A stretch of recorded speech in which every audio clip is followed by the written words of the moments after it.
Salut à toutes et à tous, c'est Manuel Mode. Je m'appelle pas Manuel, on va pas parler de mode, je m'appelle Thomas et on va parler photographie argentique. Aujourd'hui je vous présente l'Olympus OM10 qui est l'appareil avec lequel j'ai commencé la photographie. Alors c'est parti.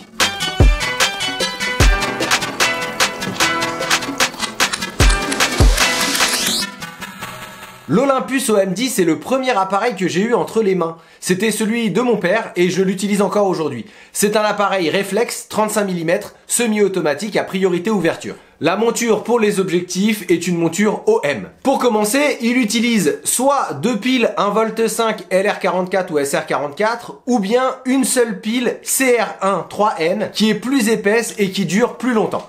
Pour monter ou démonter l'objectif, il vous suffit d'appuyer sur les boutons de part et d'autre de la base de l'objectif. Alignez les marqueurs rouges puis tournez dans le sens des aiguilles d'une montre pour le monter ou dans le sens inverse des aiguilles d'une montre pour le démonter. Vous pourrez utiliser des pellicules qui vont de 25 ASA à 1600 ASA. Pour régler vos ASA, vous levez l'anneau en le tirant vers le haut et vous le tournez en alignant le trait blanc avec la sensibilité désirée. Pour ouvrir le boîtier, vous tirez sur la molette qui vous sert habituellement à rembobiner votre film, vous la tirez vers le haut et le boîtier s'ouvre. Ensuite, pour charger une pellicule, elle se charge comme n'importe quelle pellicule 35 mm. Si c'est la première fois que vous avez à charger une pellicule 35 mm, je vous explique comment faire dans la vidéo qui s'affiche ici.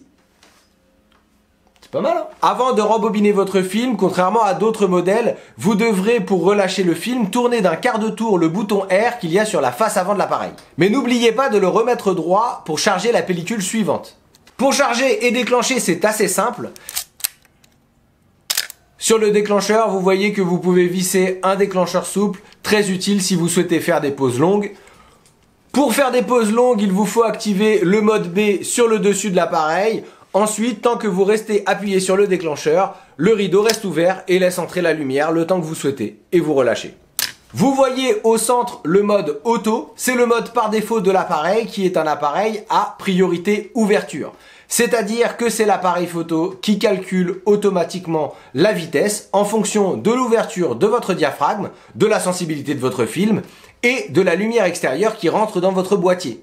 Ce qui rend très facile la prise de vue si vous débutez en photographie, comme ça vous êtes sûr que vos photos seront bien exposées. Pour changer l'ouverture de votre diaphragme, ça se passe directement sur l'objectif, c'est ce qui vous permet de choisir si vous voulez faire rentrer plus ou moins de lumière dans l'appareil, et vous voyez dans le viseur que la vitesse s'ajuste pour compenser et bien exposer votre photo.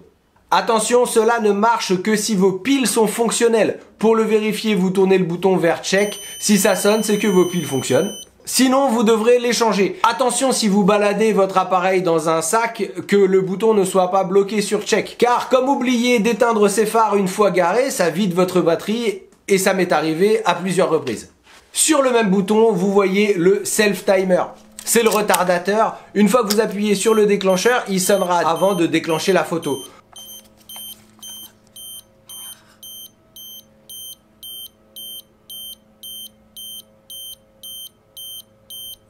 Pour ça, vous aurez besoin d'un trépied. Vous pourrez fixer l'appareil dessus grâce au pas de vis qu'il y a en dessous du boîtier.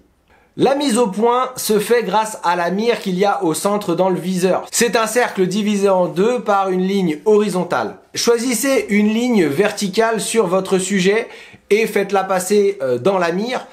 Ensuite, tournez la bague de mise au point de votre objectif pour en faire une ligne continue. Si la ligne est discontinue, votre sujet ne sera pas net. Et enfin, le mode manuel.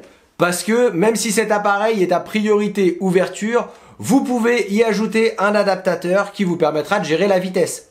Il se fixe sur la face avant de l'appareil et sera actif une fois que vous aurez activé le mode manuel adaptateur sur le dessus. Voilà, c'est tout pour aujourd'hui. J'espère que cette vidéo vous a été utile. Si c'est le cas, cliquez sur j'aime ou partagez-la. Abonnez-vous à cette chaîne si vous voulez voir d'autres vidéos sur la photographie argentique ou si vous voulez découvrir mes autres projets. Vous pouvez maintenant soutenir cette chaîne sur Tipeee à hauteur de votre budget et en échange de quelques contreparties. Si vous avez des questions, laissez-les en commentaire ou envoyez-moi un DM sur Instagram ou sur Twitter, j'irai voir vos comptes. D'ici la prochaine vidéo, faites encore plus de photos. Allez, ciao!